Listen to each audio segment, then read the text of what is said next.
یہ کہانی ایک چھوٹی بچی کی ہے جس نے اپنی زندگی کی تمام رکاوٹوں کے باوجود اپنے مقاصد کو حاصل کرنے کا فیصلہ کیا۔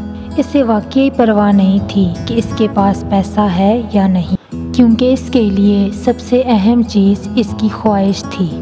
فلپائن سے تعلق رکھنے والی 11 سالہ چھوٹی بچی ریہ بلوس بچپن سے ہی کھیلوں کے لیے گھر سے باہر جایا کرتی تھی۔ اسے اس حقیقت سے بالکل بھی شرمندگی نہیں ہوتی تھی کہ وہ ایک غریب گھرانے سے تعلق رکھتی ہے، ایک ایسے غریب گھرانے سے جو کھیلوں کا پیشہ ورانہ ساز و سامان خریدنے کا متحمل نہیں تھا۔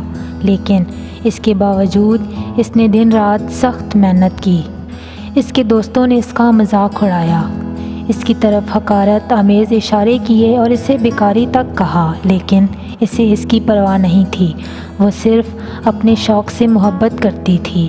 اس نے ان کے کہنے پر توجہ نہیں دی، وہ صرف اپنے مقاصد کی طرف گامزن تھی۔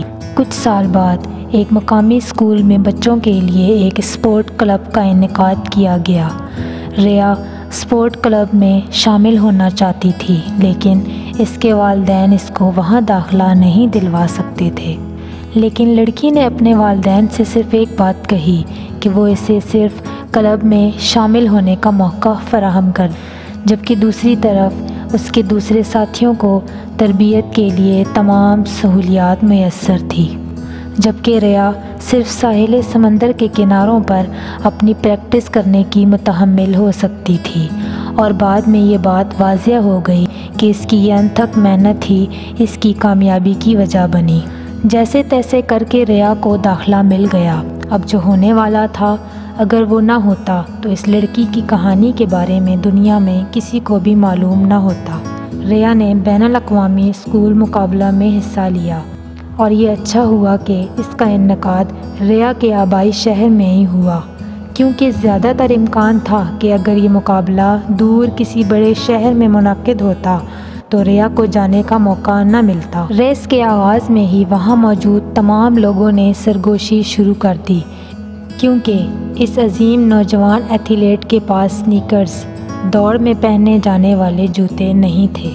لڑکی واقعتاً مقابلہ میں حصہ لینا چاہتی تھی، لیکن اس نے ٹیپ سے جوتے بنانے کا فیصلہ کیا اور اس نے اپنے پیروں کو ٹیپ میں لپیٹا اور یہاں تک کہ نائکی کا مشہور علامت لوگو بھی بنا ڈالا۔ اور سب سے حیرت انگیز بات یہ تھی کہ اس نے بغیر کسی پریشانی کے 400 میٹر دوڑ جیت لی، پھر اس نے 800 میٹر دوڑ میں مقابلہ جیتا، اور پھر اس نے 1500 میٹر ریس میں بھی سونے کا تمغہ حاصل کر لیا۔ بچی 3 طلائی تمغے لے کر گھر لوٹی۔ سب لوگ اس چھوٹی کھلاڑی پر حیران رہ گئے۔ اس کی کامیابی کے بعد سوشل نیٹ ورک پر اس لڑکی کی دھوم مچ گئی۔ پوری دنیا نے ریہ بلوس کے نام کو پہچان لیا۔ ہر ایک اس کی فتح کی خواہش اور کھیلوں سے اس کی محبت سے متاثر تھا۔ اس کی یہ ناقابل یقین کامیابی پوری دنیا میں مقبول ہوئی اور دنیا کے مختلف حصوں سے اسے بہت سراہا گیا۔ جب ایک مقامی اسپورٹس شاپ اسٹور کے نمائندے کو اس حیرت انگیز کارنامے کے بارے میں معلوم ہوا تو اسٹور مینیجر نے ننھی باصلاحیت ایتھلیٹ کو بالکل نئے سنیکرز دینے کا فیصلہ کیا، اور حتیٰ کہ اسے اپنی پسند کا جوڑا منتخب کرنے کے لیے مدعو کیا۔ ریہ نے نائکی سنیکرز کا انتخاب کیا۔ جب وہ اپنے جوتے کا انتخاب کر رہی تھی تو اسے ایک اسٹار کی طرح محسوس ہوا۔ اسٹور ملازمین نے اسے تب تک نہ جانے دیا جب تک کہ انہوں نے اس کے ساتھ سیلفی نہ لے لی۔ جب یہ پتہ چلا کہ وہ واحد ایتھلیٹ نہیں ہے، اس نے جوتے کے طور پر ٹیپ کا استعمال کیا تھا، جبکہ وہاں مقابلہ میں شامل کئی شرکاء نے بھی یہ طریقہ استعمال کیا، تو آخرکار وہ دوسرے بچے بھی میڈیا کی توجہ کا مرکز بنے۔ اس کے بعد کھیلوں کے جنرل منیجر اور فلپائن کے اسپورٹس ایسوسی ایشن کے منیجر نے کہا کہ وہ تمام ایسے بچوں کی مدد کریں گے اور ان کے اخراجات ادا کریں گے۔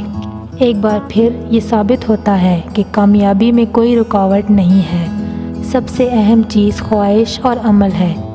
یقیناً یہ دنیا بہت زیادہ آئیڈیل نہیں ہے، لیکن اس میں یقینی طور پر اچھے کاموں اور ریحا کی کہانی جیسی متاثر کن کہانیوں کے لیے جگہ ہونی چاہیے۔ اپنے نئے جوتوں میں در حقیقت وہ پہلے ہی کئی مقابلوں میں طلائی تمغے جیت چکی ہے۔ ہم امید کرتے ہیں کہ اس کی زندگی میں بہت سی عظیم فتوحات ہوں گی اور اس کا روشن مستقبل ہوگا۔